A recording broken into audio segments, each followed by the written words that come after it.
എൻ്റെ യൂട്യൂബ് വീഡിയോയിലേക്ക് എല്ലാവർക്കും സ്വാഗതം കൂട്ടുകാരന്മാരെ. ഇതാണ് MC4 കണക്ടർ. ഇത് നമ്മൾ സാധാരണ യൂസ് ചെയ്യുന്നത് സോളാർ സെല്ലിൻ്റെ, അതായത് നമ്മൾ പുറത്ത് വെക്കുന്ന സോളാർ പാനലിൽ നിന്നുള്ള കണക്ഷൻ, അതായത് ഈ കണക്ഷൻ വരുമ്പോൾ ഈ കണക്ടറാണ് അത് നമ്മൾ യൂസ് ചെയ്യുന്നത്. ഇത് 6 സ്ക്വയർ വയറാണ് നമ്മൾ ഉപയോഗിക്കുന്നത്. ഈ കണക്ടർ വെച്ചിട്ടാണ് നമ്മൾ ഈ വയർ ഇവിടെ സോൾഡർ ചെയ്തതിന് ശേഷം ഈ കണക്ടർ ഇതിൻ്റെ ഉള്ളിലേക്ക് പ്ലഗ് ചെയ്തിട്ട് ഇത് ടൈറ്റ് ചെയ്യും. ഇതിൻ്റെ പ്രത്യേകത എന്താണെന്ന് വെച്ച് കഴിഞ്ഞിട്ടുണ്ടെങ്കിൽ ഇതിൽ നമുക്ക് ഇതിൻ്റെ ഉള്ളിലേക്ക് ഒട്ടും വെള്ളം കയറില്ല. അങ്ങനെ ഒരു സേഫ്റ്റി നമുക്കിതിനുണ്ട്. ഇത് പ്ലസ്, ഇത് മൈനസ്, അങ്ങനെയാണ് സോളാർ പാനലിൽ നിന്നുള്ള കണക്ഷൻ നമുക്ക് ഇതിലേക്ക് വന്നത്.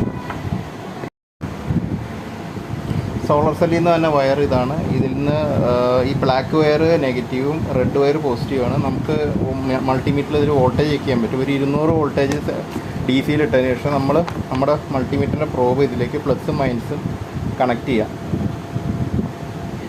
ചെയ്യുമ്പോൾ നമുക്ക് കാണാൻ സാധിക്കും 49.6 വോൾട്ട് പാനലിൽ നിന്ന് വരുന്നുണ്ട്. ഇത് ഷോർട്ട് ചെയ്ത് ചെക്ക് ചെയ്യേണ്ട, എന്തായാലും ഇവിടെ MPPT ഉണ്ട്, അത് ടെസ്റ്റ് ചെയ്യും. കാരണം ഇത് ആംബിയറേജ് 575 വാട്ടാണ് പുറത്തുനിന്ന് വരുന്നത്. അതുകൊണ്ട് ഷോർട്ട് ചെയ്യണ അത്ര റിസ്ക്കാണ്. 6 സ്ക്വയർ വയറുമാണ്. അപ്പോൾ ഷോർട്ട് ചെയ്യണതിൽ ഇത്ര റിസ്ക്കാണ്. അടുത്തായിട്ട് MPPT പറയാം.